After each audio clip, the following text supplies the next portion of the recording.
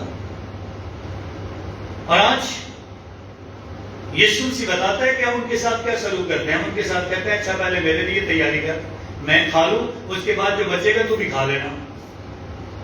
اور کبھی کبھی تو ہم یہ سوچتے بھی اس کے لیے بھی بچانا بھی ہے. سو غلام کے حضور غلاموں کا جو حال ہے اس کا تذکرہ کر کے یسوع مسیح کچھ اور سکھانا چاہتا ہے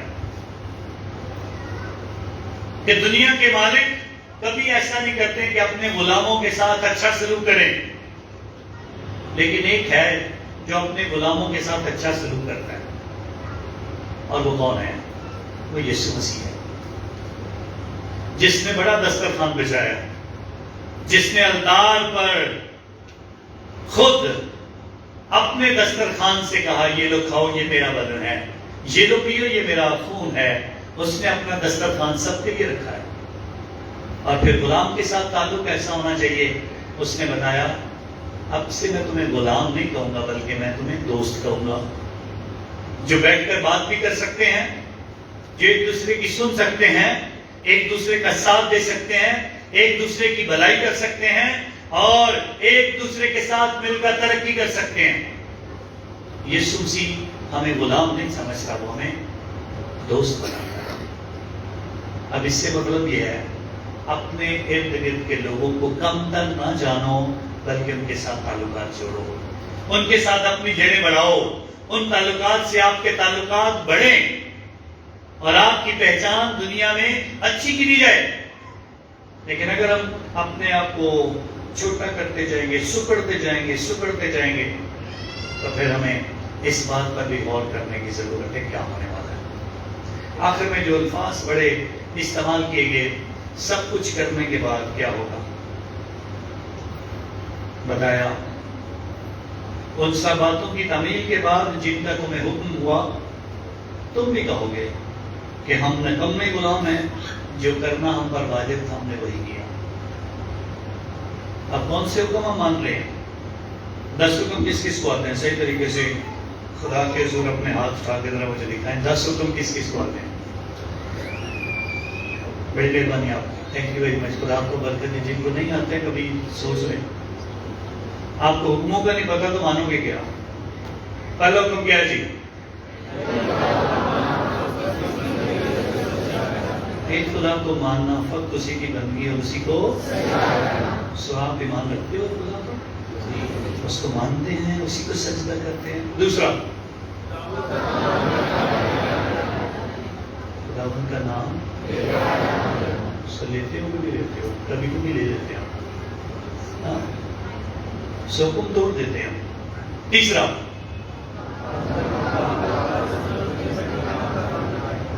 سو خداوند کے دن کو پاک رکھنا. اور پاک رکھنے کا مطلب ہے اس کے گھر میں آنا بھی عبادت کے لیے یہ دن مقرر کیا گیا. اس کے بعد چوتھے، پانچویں، چھٹے، ساتویں، آٹھویں، نویں اور 10ویں. اب یہ 10 حکم اپنے سامنے رکھ کر آپ دیکھو کیا کیا ہم مان رہے ہیں، اور ان حکموں کو نہ ماننے سے جو کوتاہی ہوئی ہے اس کی وجہ سے ہم بھی کہیں گے ہم نکمے غلام ہیں. ہم نے کوشش کی ہے اچھے بننے کی، ہم نے اچھے مسیح بننے کی کوشش کی ہے لیکن ہم بن نہیں پائے ہیں. لیکن یسوع پھر بھی کہتے ہیں آؤ میرے پاس اور ان پر غور کرو، دوبارہ سے سیکھ لو، دوبارہ سے سمجھ لو تاکہ تمہاری رہائی ہو جائے، تم ایمان میں مضبوطی پالو.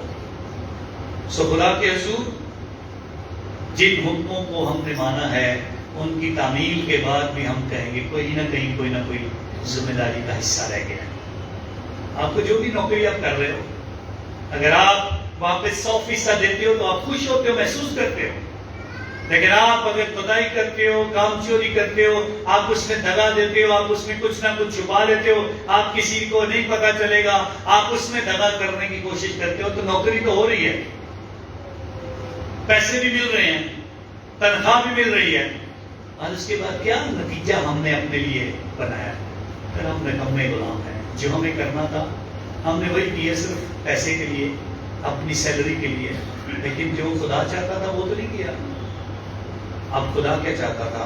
ایمان کیسے بڑھے گا؟ صحیح ہے خداوند ہمارا ایمان بڑھا. سارے بولیں گے ذرا. سو ایمان بڑھے گا کیسے؟ سو انگلش زبان کے 2 لفظ بولتا ہوں. ایمان بڑھے گا 2 لفظوں سے،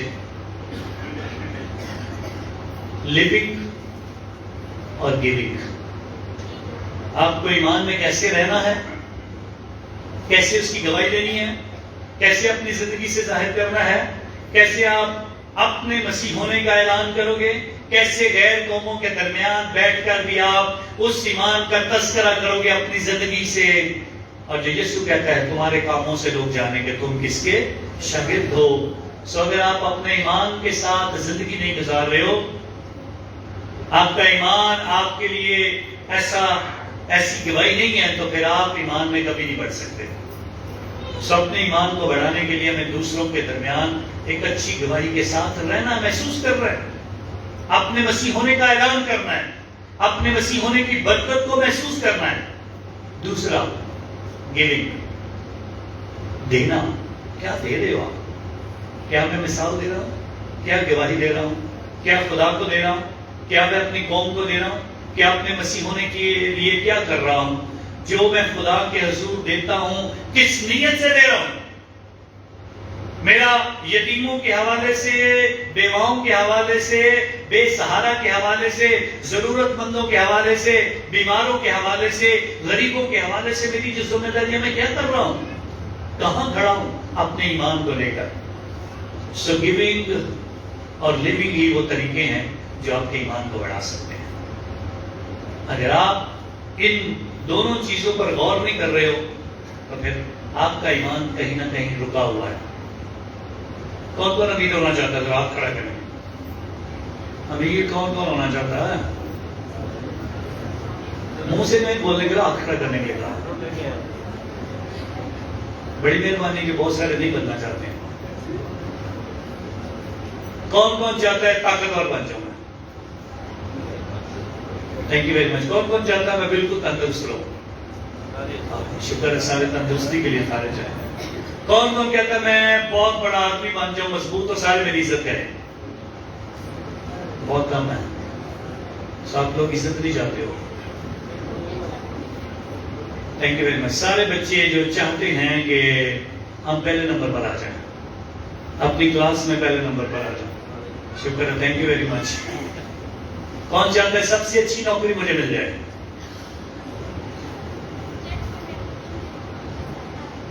تھینک یو ویری مچ. یہ ساری باتیں کرنے کا میرا مقصد کیا ہے؟ اگر تو آپ سب سے زیادہ امیر ہونا چاہتے ہیں تو کیا کرنا پڑے گا؟ ہاں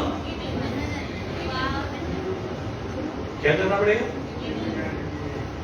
دو گے. پہلے ہوگا تو دو گے نا. پہلے تو آپ امیر ہو نا. ہاں جی. کیا کرو گے امیر ہونے کے لیے؟ ہاں اب پڑھو گے بھی کہ نہیں؟ آپ پڑھو گے، محنت کرو گے، اچھی جاب ڈھونڈو گے. اگر جاب اچھی نہیں لگ رہی، اس سے اچھی مل گئی ہے تو آپ اس طرف چلے جاؤ گے. آپ اچھا بزنس کرو گے، ایک بزنس میں نقصان ہوا ہے تو اور کرو گے، تبھی امیر ہوگے کہ نہیں؟ سمجھ آئیے گی اس بات کی کہ نہیں؟ اگر کوئی ایتھلیٹ یعنی کہ دوڑ میں پہلے نمبر پر آنا چاہتا ہے تو وہ کیا کرے گا؟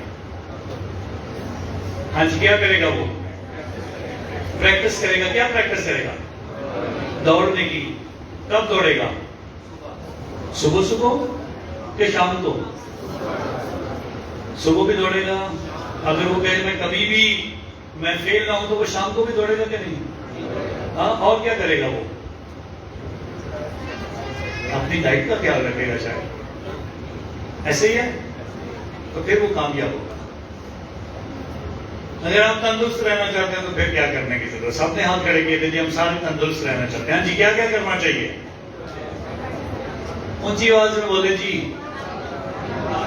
ہاں دعا کرنی چاہیے، واک کرنی چاہیے، اور ایکسرسائز کرنی چاہیے، پیٹ بھر کے کھانا کھانا چاہیے. ہاں روٹی تو بالکل نہیں کھانی چاہیے. سو مہربانی سے اپنی صحت کے لیے سب سے بڑی بات ہے پرہیز کرنا چاہیے. جن باتوں سے منع کیا جائے کہ یہ چیزیں نہیں کھانی چاہیے ان سے نہیں کھانا چاہیے. سو ہم جب اگر زندہ رہنا چاہتے ہیں اچھے رہنا چاہتے ہیں جب ہمیں کچھ ہو جاتا ہے پھر ڈاکٹر منع کرتے ہیں تو پھر ہم بڑے اچھے طریقے سے پرہیز کرتے ہیں. لیکن اچھے رہنے کے لیے پرہیز نہیں کرنا ہے. سو میرا یہ مقصد ہے سب کچھ. اگر بچے پہلے نمبر پر آنا چاہتے ہیں تو پھر کیا کریں گے؟ ہاں پڑھائی کریں گے, اسکول جائیں گے نہ جائیں؟ اسکول جائیں گے پہلے اٹھ کر, اور کیا کریں گے؟ ہوم ورک کریں گے, پھر اکیڈمی میں بھی جائیں گے یا ٹیوشن سینٹر جائیں گے, اور کیا کریں گے؟ اگر پتا ہے کہ میں نے نمبر اچھے لینے اور پہلے نمبر پر آنا پھر رات کو بھی ٹھک کر پڑھیں گے. ایسے ہی ہے. سو وہ طریقے ڈھونڈیں گے کہ کیسے ہم کوشش کریں اور محنت کریں. اب بتاؤ مجھے, اگر ایمان میں بڑھنا ہے, اے خداوند ہمارا ایمان بڑھا, تو پھر کیا کرنا ہے؟ ہاں جی, جو آپ کے گھر میں سوئے ان کو سوتے رہنا چاہیے, ان کا ایمان بڑھانے کی ضرورت نہیں ہے. ہاں اور کیا کرنا چاہیے؟ اے خداوند ہمارا ایمان بڑھا. سو ایمان بڑھانے کے لیے بھی ہمیں محنت کرنی پڑے گی. بستر پہ لے کر اے خداوند میرا ایمان بڑھا, وہ پتہ نہیں بڑھے گا کہ نہیں بڑھے گا. کلام کو ہاتھ لگانا ہے, پڑھنا ہے, سننا ہے. اے خداوند ہمارا ایمان بڑھا. ہمیں دعا کے لیے بھی آنا ہے, ہمیں روزنی بھی پڑھنی ہے, ہمیں خدا کے حضور جھکنا بھی ہے. ہمیں کئی بار لوگ جو ایماندار ہیں رات کو 3 بجے اٹھ کر دعا پڑھتے ہیں, وہ بھی کرنی ہے اگر موقع ملے تو. روزہ بھی رکھنا ہے, ذاتی طور پر بھی دعا کرنی ہے, کچھ اچھے کام بھی کرنے ہیں. سو اے خداوند ہمارا ایمان بڑھا. سو ایمان بڑھانے کے لیے یسوع نے اس لیے کوئی جواب نہیں دیا کیونکہ اسے پتا تھا ایمان بڑھانے کا طریقہ آپ لوگوں کے پاس ہے, میرے پاس ہے. میں تو برکت دوں گا, میں آپ کو زندہ رہنے کی امید دوں گا. صادق کس سے زندہ رہے گا؟ ایمان سے زندہ رہے گا. سو وہ زندگی کی بات بتائے گا آپ کو, لیکن کرنا کس نے ہے؟ اب بڑی تھوڑی سی بات ہے, کس نے کرنا ہے؟ ہم نے کرنا ہے. ہم نے اس بات کو سیکھنا ہے, سمجھنا ہے. اور آج مقدس پولس رسول بتاتا ہے, تیموتھیوس کے نام خط میں بتاتا ہے, تیموتھیوس کی ہدایت کرتا ہے, میرے ہاتھ رکھنے سے جو فضل تجھے ملا ہے اس کو یاد کر. آپ کو جو بپتسمہ کے وقت برکت ملی ہے آپ اس کو یاد کرو. پاک شراکت کی جو برکت ملتی ہے اس کو یاد کرو. اعتراف سے جو برکت ملی ہے اس کو یاد کرو. استقام سے جو روح کی برکت ملی ہے اس کو یاد کرو. آپ نکاح میں ہو اور نکاح کیا ہے, آپ کو جو نکاح کی خاندانی زندگی کی برکت ملی ہے اس کو یاد کرو. اور اگر آپ بیمار تھے اور آپ کو آخری مالش جسے کہا جاتا ہے جو بیماروں کا ساکرامنٹ ہے, اگر آپ نے وہ لیا اور آپ تندرست ہو گئے ہو تو اس کو یاد کرو. خدا کے حضور خدا کی برکتوں کو یاد کرو. جو برکت میرے ہاتھ رکھنے سے تجھے ملی ہے, جو فضل تم پر ہوا ہے اس کو یاد رکھو. اور خدا کہتا ہے میں نے تمہیں قدرت اور محبت اور تربیت کی روح دی ہے. قدرت بھی اس نے دے دیا, محبت بھی دے دی اور تربیت بھی دے دی ہے. سو جو تربیت اپنی نہیں کرتا ہے بس محبت کی باتیں کرتا ہے تو پھر اس کو بھی سمجھنے کی ضرورت ہے. قدرت اس نے آپ پہ کرم کر دیا, فضل کر دیا ہے, اس کا ساتھ آپ کے ساتھ ہے ہمیشہ, لیکن آپ کس طرح سے زندگی گزار رہے ہو. پھر اس نے کہا خدا نے ہمیں دہشت کی روح نے دی ہے, اس نے قدرت, محبت اور خدا کے حضور تربیت کی روح دی ہے. سو ہمیں یہ سیکھنا پڑے گا. ایک بادشاہ نے ایک دفعہ 2 نئے باز خریدے. باز بہت قیمتی تھے اور بادشاہ بڑا خوش تھا کہ میں نے اتنے قیمتی باز خریدے ہیں اور یہ میرے محل کے اوپر اڑا کریں گے تو مجھے ان کو دیکھ کر بڑی خوشی ہوا کرے گی. سو بادشاہ سلامت محل میں لے کر آتا ہے بازوں کو